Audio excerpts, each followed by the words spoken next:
Bonjour les élèves, bienvenue à exercice 25, la loi des logarithmes. Alors vraiment, qu'est-ce qu'on va voir aujourd'hui? C'est on va voir les différentes propriétés de la fonction log, puis les différentes choses qui peuvent arriver avec ça. On va commencer avec vraiment les choses qui sont sur votre feuille de formule. Je sais si vous voulez voir votre feuille de formule là, qui est ici. Si vous regardez votre feuille de formule, il y a une partie ici qui est les différentes propriétés des logs. On va aller à travers de ces choses-là, puis ensuite on va les mettre dans un contexte un petit peu. OK? On va mettre ça de côté pour maintenant. Alors, numéro 1, voici un produit. Alors, remarquez qu'il y a un produit ici, mn, à l'intérieur de l'argument. So, log base A de mn. Alors, on peut décomposer ça à log base A de m plus log base A de n. Alors, le produit devient une somme de deux différents logs. OK? Alors, juste un exemple ici avec log base 2 de 6. Alors, 2, c'est la base, 6, c'est l'argument. Je peux décomposer 6 à un produit de deux termes. Alors, par exemple, 2 fois 3. Alors, vous avez log, base 2. So, je vais changer le 6 à 2 fois 3. OK? Et, à cause que vous avez un produit ici, 2 fois 3, je peux actuellement réécrire cette expression utilisant la formule numéro 1. So, c'est log base 2 de 2 plus log base 2 de 3. OK? Et un petit peu comme la loi des exposants, tu sais, comme quand tu divises, tu soustrais les exposants, quand tu multiplies, tu ajoutes les exposants. Voici l'exemple ici. Alors, ici c'est un produit, on a fait une somme. Ici, c'est un quotient, m divisé par n. Alors, on a soustrait les deux. Okay? Remarquez que n, la valeur qui est dénominateur, ça va être le terme qui va être négatif. OK, alors log base x de 8 tiers, on pourrait changer ça à log base x de 8 moins log base x de 3. OK? C'est pas super compliqué, je pense que vous pouvez voir. On va éventuellement avoir un peu plus d'applications, puis peut-être mieux comprendre ça, mais pour maintenant, c'est tout ce qu'on a besoin de vraiment savoir. OK, so je descends un petit peu. Pour la troisième propriété des logs, quand l'argument ici, m exposant x, quand l'argument a un exposant, okay, tu peux actuellement monter cet exposant en avant de l'expression logarithmique. Alors, log base a de m exposant x, c'est la même chose que dire x log base a de m. So, x fois la valeur du log. OK?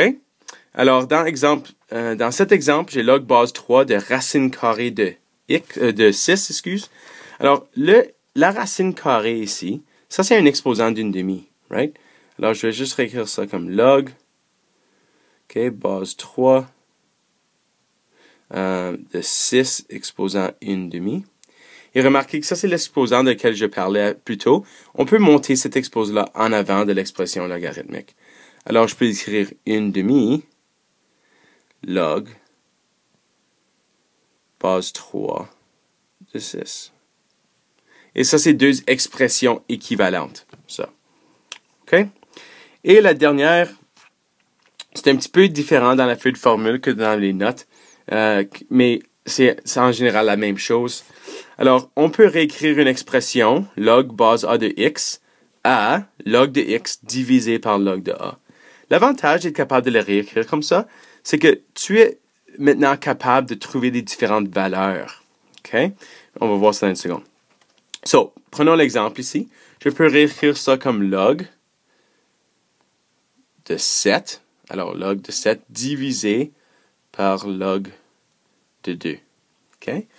Puis quand j'ai dit que tu peux prendre la valeur de ça, si vous sortez votre calculatrice ici, tu peux actuellement trouver la valeur de log de 7 parce que la base est 10, right? Puis on a déjà discuté un petit temps dans le passé que le bouton sur la calculatrice, okay, utilise une base de 10. Alors, tu ne peux pas rentrer ça dans la calculatrice parce que tu n'as pas un bouton avec une base de 2. Mais, à cause qu'on a un bouton de log base de 10, on peut changer cette expression à log base 10 de 7 divisé par log base 10 de 2. Et ça, on peut rentrer dans la calculatrice. Encore, si vous rentrez dans la calculatrice, tu peux trouver une valeur. Ça va être environ 2 points, quelque chose, 7. OK? Notez bien ici, log 7 divisé par 2 n'est pas égal à log 7 divisé par log de 2. Right? Qu'est-ce que c'est actuellement égal? Puis on a vu ça dans le deuxième. Ça, ce serait comme dire log de 7 moins log de 2. Right? La base de 10. Et ça, c'est une soustraction de log. Ça revient de numéro 2 encore.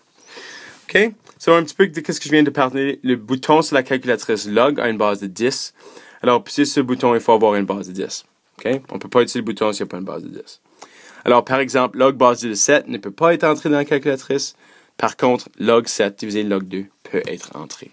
OK? Alors, c'est là où la calculatrice va rentrer en jeu. OK. Alors, maintenant, qu'est-ce qu'on va faire? C'est qu'on va prendre les différentes propriétés des logs et on va vraiment les appliquer pour simplifier ou développer des logarithmes. Dans le premier, je vais écrire sous la forme d'un logarithme simple. Qu'est-ce que ça veut dire? C'est que mettre tout ça ensemble est pour mettre une fonction log. OK? So, première chose que je vais faire, je vais premièrement éliminer les parenthèses là. S'il y a un négatif devant la parenthèse, n'oubliez pas que le négatif applique aux deux expressions. Alors, on a 2 log x moins log y plus 1 tiers log de z. OK? Est-ce que je vais changer de couleur pour aucune raison. Alors, maintenant, si vous en souvenez de la troisième propriété des logs, on sait que le 2 ici, ça c'est l'exposant du x. X c'est l'argument du log. Alors, le 2 peut être maintenant placé comme exposant du x. Et même chose pour le 1 tiers ici. Ça peut être l'exposant du z. Alors, je vais réécrire. Je vais avoir log x exposant 2 moins log y plus log de z exposant 1 tiers. OK? So maintenant, si vous pensez les premières deux propriétés, tout ce que je vais faire ici, je vais réécrire cette expression. Je vais mettre les deux termes positifs ensemble. Puis ensuite, je vais mettre ça à la fin. OK? Alors, je vais juste réécrire log base x... excuse, pas base x. C'est toute base 10, right? Parce qu'il n'y avait pas de base. Plus log z exposant 1 tiers moins log y. OK. So, si vous vous souvenez dans la première propriété qu'on a appris, quand il y a une somme de logarithmes, on peut faire ça un produit de leur argument. Alors, si je veux simplifier seulement les premiers deux termes, ça nous donnerait simplement log x2 z 1 tiers. Right? Je peux multiplier les deux ensemble, puis encore j'ai moins log y. OK? Maintenant, deuxième propriété des logs, quand on a une différence de logarithme, on peut faire le quotient des arguments. Alors, dernière étape, je vais écrire log x au carré z 1 tiers divisé par y. Et tout ça, c'est à l'intérieur du log. Et voici une expression, un logarithme simple, avec tous les arguments de chaque logarithme placés ensemble. OK? Maintenant, exemple 2. OK? Je vais faire l'opposé. So, j'ai donné un log simple. J'aimerais développer ça et avoir vraiment la même chose que j'avais ici. OK? Alors, première chose que je vais faire, remarquez qu'il y a deux numérateurs ici. J'ai un a, j'ai un racine de c. Et au dénominateur, j'ai un b au carré et d. Alors, les termes au dénominateur, ça va être des négatifs log. Les termes au numérateur, ça va être des positifs. Alors, je vais avoir log, toutes les bases a cette fois-ci, de a, plus log base a de racine carrée de c, moins log base a b au carré, et ensuite moins, log base a de d. Okay? Encore, remarquez, le b au carré et le d sont dénominateurs, ils sont négatifs. Right? Le c et le a sont numérateurs, ils sont positifs. Maintenant, tout ce que j'ai besoin de faire, c'est s'il y a des exposants à l'intérieur des arguments ici, je peux mettre l'exposant en avant. Right? Le a, c'est exposant 1, je ne vais rien faire. Le c est exposant 1/2. Racine carrée, c'est 1/2, même chose. Je vais mettre le 1/2 en avant. Le b au carré ici, je peux mettre le carré en avant. Le d exposant 1, je le laisse tout seul. Alors, vous avez log base A de A plus 1/2 log base A de C, C, moins 2 log base A de B, et moins log base A de D. Et voilà, voici votre expression développée. OK, dans l'exemple numéro 3, qu'est-ce que nous allons faire?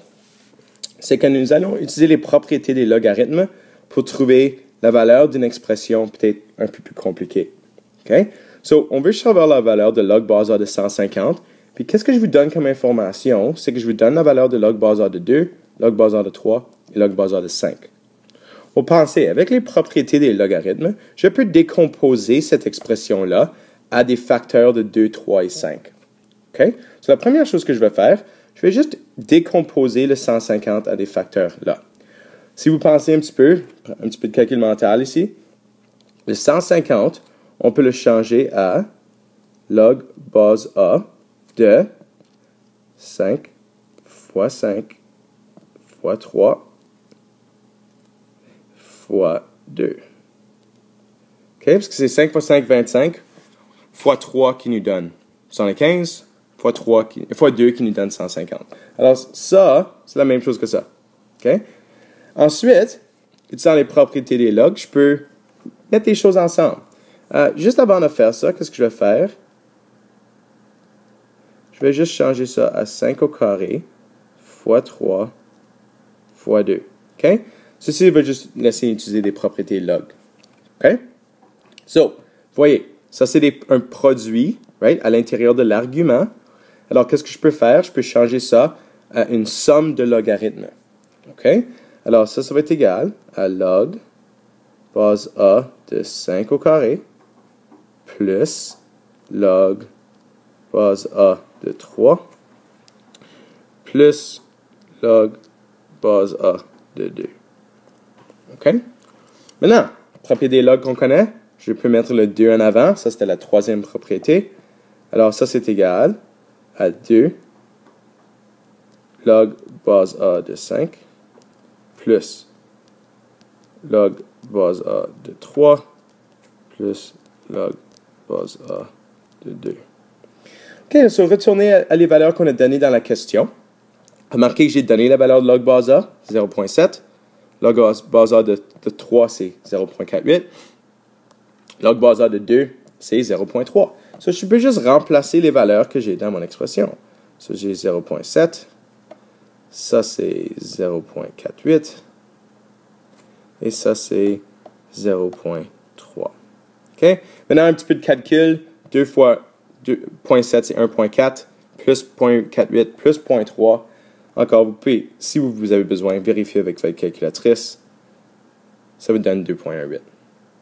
OK? So, la valeur de cette expression est 2.18 quand on connaît la valeur de ces trois expressions-là. OK? On continue. Je vais maintenant faire cette expression. Même idée. OK? So, qu'est-ce qu'on va faire? C'est, on va décomposer ça en facteurs que je connais. Puis, je vais aussi faire quelque chose avec cette racine carrée-là. OK? So, racine carrée, si vous en souvenez, ça, c'est la même chose que exposant 1/2. Right? Alors, on va réécrire ça.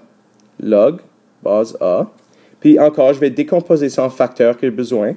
J'ai des facteurs de 2, 5 et 3 là-dedans. Right? Alors, je peux réécrire ça comme 2 fois 5 divisé par 3. C'est la même chose que 10, right? Ça, c'est tout exposant 1/2. Parce que ça, c'est la racine carrée.